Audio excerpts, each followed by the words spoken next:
Not only does No Rest for the Wicked look like a breathtaking, moving, watercolor painting, it's also a rather fresh, unique and innovative approach on top-down action RPGs that may actually greatly influence the genre as a whole. And this is not an exaggeration. Here's what you need to know about this immensely promising game.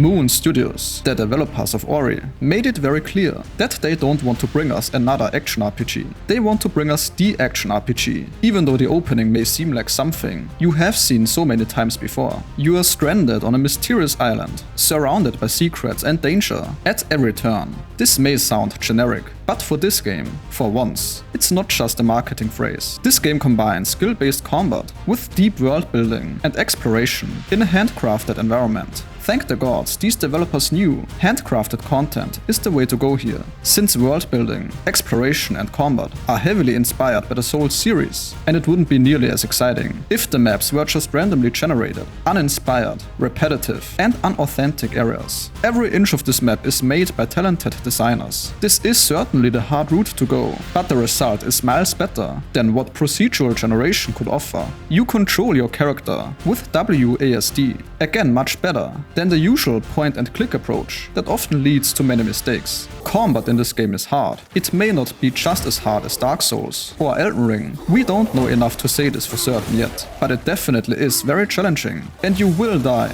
Due to the game's difficulty, the WASD controls are very welcome, as it ensures every movement and action of yours is intentional. You will be punished for any mistakes you make. Similar to Souls games, combat is animation driven. Every action and attack of yours should be carefully considered. Armor weight affects movement in combat and also determines whether you perform faster quicksteps or slower rolls. The game features a soft class system, so you have flexibility in how you build and play your character. You are not locked into a specific class. If you're familiar with Dark Souls or Elden Ring, you will probably feel right at home here. What also stands out is the emphasis on verticality and interactivity with the environment. If something looks climbable or crossable, it likely is. And this design philosophy extends to using the environment strategically in combat. You can push enemies off ledges, for example. Each weapon in the game has its own unique moveset and stats, so replayability should be pretty good here.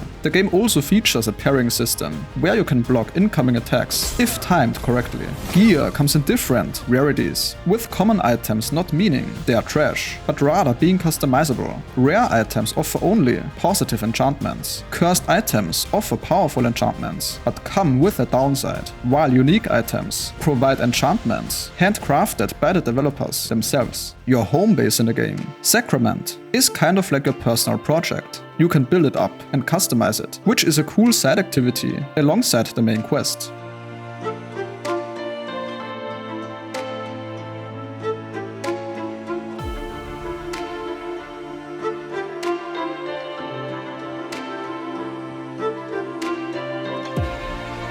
Since the team actually put thought into every inch of the game, there are loads of hidden shortcuts, paths, loot and enemies. It's got layers from top to bottom, and it feels like it will be worth exploring every square inch. Visual-wise, the game is stunning, as you would expect from Moon Studios, aiming for that painting, come-to-life vibe. The world changes with the time of day and weather. Even for the endgame, it looks like they've got us covered as well already. They mentioned something called the Sarim Crucible as part of the endgame content. This seems to be where we will test our skills against some of the toughest challenges in the game. All of this sounds like a very well thought out concept and package. The game being in early access means, of course, we may not get the ultimate experience at first, but this game could well be one of the best action RPGs in recent times. There's certainly no denying that devs are pouring their heart and soul into this game, and given their very positive track record in the past, I think we can expect a very enjoyable game at the very least. If you feel this video was worth your time,